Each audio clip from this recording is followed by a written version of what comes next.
தமிழ் உறவுகளுக்கு வணக்கம். திமுக இளைஞரணி கூட்டத்தில் மது விருந்து என்ற தலைப்பில் இந்த காணொளியை நாம் காண்கிறோம்.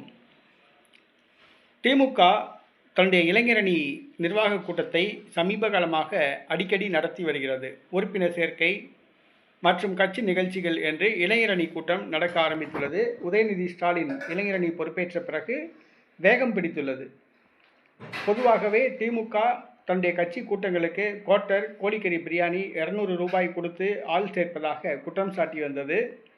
இந்த சூழ்நிலையில் கள்ளக்குறிச்சி மாவட்டத்தில் திமுக இளைஞரணி கூட்டம் இன்று ஏற்பாடு செய்யப்பட்டிருந்தது.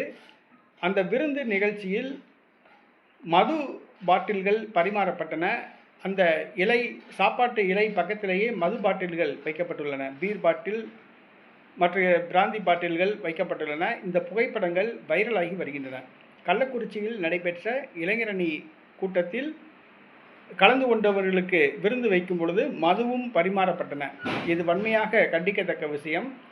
தமிழக காவல்துறைக்கு இந்த செய்தியை கொண்டு போகிறோம். தமிழக காவல்துறை தகுந்த நடவடிக்கை எடுக்க வேண்டும் என்று கேட்டுக்கொள்கிறோம்.